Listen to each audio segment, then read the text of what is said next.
we have another story I'm going to read called LonPoPo. And this is a Red Riding Hood story from China by Ed Young. It looks like a wolf right there. This is a 3.5 AR test, and the AR test number is right there. AR 5523. Just so you know, there's 1,145 words in this. But you guys are awesome. You can read that many words. LonPoPo, a Red Riding Hood story from China, translated and illustrated by Ed Young.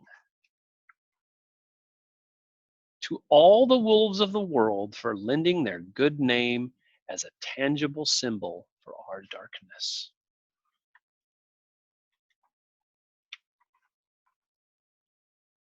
Once, long ago, there was a woman who lived alone in the country with her 3 children, Shang, Dao, and Baozi. On the day of their grandmother's birthday, the young mother set off to see her, leaving the 3 children at home. Before she left, she said, "Be good while I'm away, my heart-loving children. I will not return tonight, but remember to close the door tight at sunset and latch it well."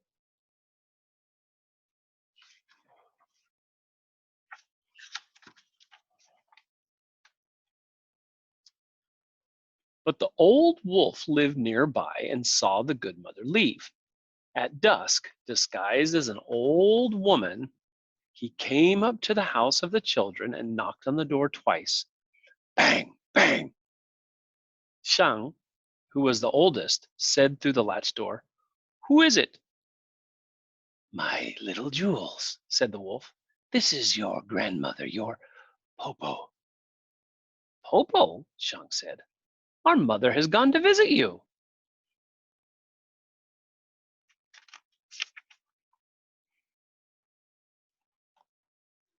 The wolf acted surprised.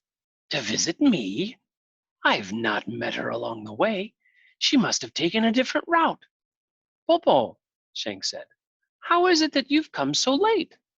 The wolf answered, "The journey is long, my children, and the day is short."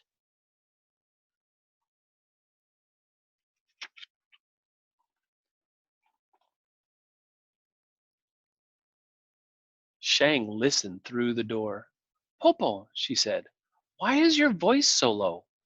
"Your grandmother has caught a cold, good children, and it is dark and windy out here. Quickly open up and let your Popo come in," the cunning wolf said. Dao and Baozi could not wait. They unlatched the door and the other opened it. And they shouted, "Popo, Popo, Popo, come in." At the moment he entered the door, the wolf blew out the candle. "Popo," Shang asked, "why did you blow out the candle? The room is now dark."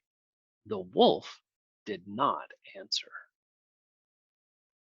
I wonder what's going to happen. Oh no.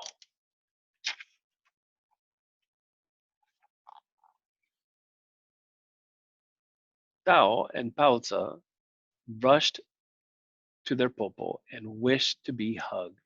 The old wolf held Dao. "Good child, you're so plump." He embraced Baozi.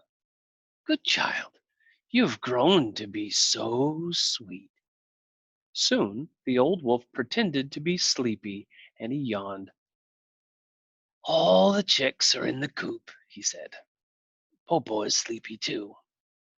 When he climbed into the big bed, Baozi climbed in at one end with the wolf, and Shang and Dao climbed in at the other.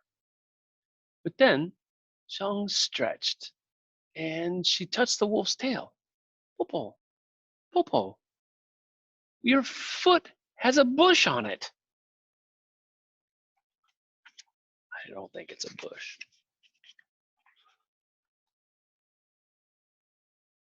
"Popo has brought hemp string to weave you a basket," the wolf said. Shang touched grandmother's sharp claws. "Popo, Popo, your hand has thorns on it." "Popo has brought an awl to make shoes for you," the wolf said. An awl is like a pointy metal stick. At once, Shang lit the light, and the wolf blew it out again. But Shang had seen the wolf's hairy face. Hairy face. It's like my hairy toe. Popo, Popo, she said, for she was not only the eldest, but she was also the most clever. You must be hungry. Have you eaten ginkgo nuts? What is ginkgo? The wolf asked. Ginkgo is soft and tender, like the skin of a baby. One taste and you will live forever, Shang said. And the nuts grow on the top of the tree just outside the door. The wolf gave a sigh. Oh dear, Popo is old. Her bones have become brittle. No longer can she climb trees. Good, Popo. We can pick some for you, Shang said. The wolf was delighted.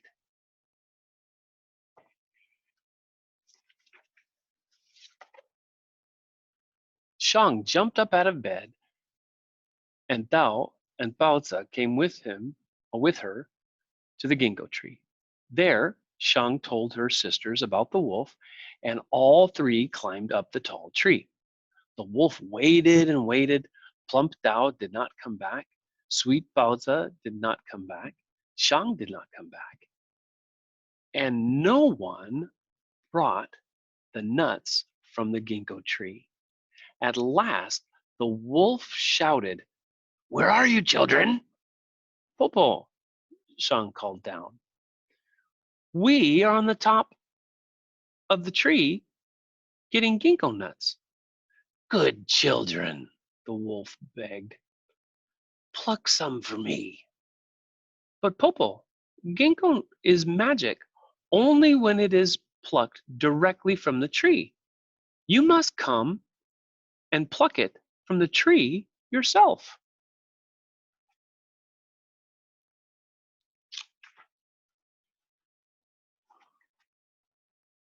The wolf came outside and paced back and forth under the tree where he heard the three children eating the ginkgo nuts at the top.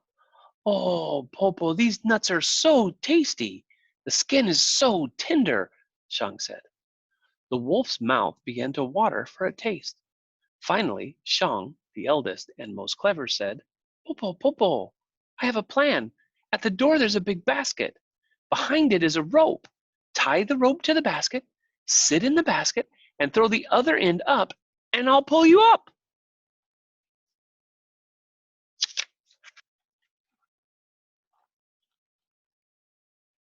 The wolf was overjoyed and fetched the basket and the rope, then threw one end of the rope to the top of the tree. Shang caught the rope and began to pull the basket up. Halfway up, she let go of the rope and the basket, and the wolf fell to the ground. I am so small and weak, Popo, Shang pretended. I could not hold the rope alone. This time I'll help you, Dao said. Let's do it again. Wonder what's going to happen. The wolf had only one thought in his mind, to taste a ginkgo nut. He climbed into the basket again. Now Shang and Dao pulled the rope on the basket together, higher and higher.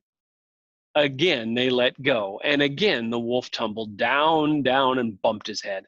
The wolf was furious. He growled and he cursed. We could not hold the rope, Popo, Shang said, but only one ginkgo nut, and you'll be well again. I shall give you a hand, my sisters, this time, Baozi, the youngest, said. This time you shall not fall. I bet you there's gonna be a problem. Now, the children pulled the rope with all their strength. As they pulled, they sang, hey ho, hey yo, and the basket rose up higher and higher than the first time, higher and higher than the second time, higher and higher and higher until it was nearly reached the top of the tree. When the wolf reached out, he could almost touch the highest branch. But at that moment, Shang coughed, and they all let go of the rope, and the basket fell down, down, down. Not only did the wolf bump his head, but he broke his heart into pieces.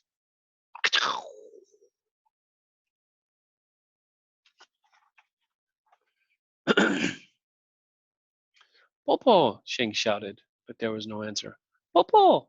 Sheng shouted. Tao shouted, but there was no answer. Popo! Baozi shouted, but there was still no answer. The children climbed to the branches just above the wolf and saw that he was truly dead. Then they climbed down, went into the house, closed the door, locked it with the latch, and fell peacefully asleep.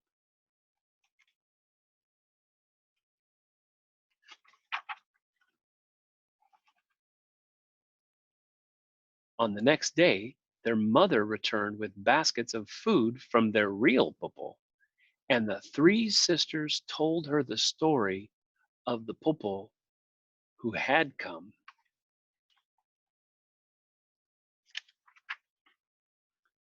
The end. LonPoPo, a Little Red Riding Hood story from China.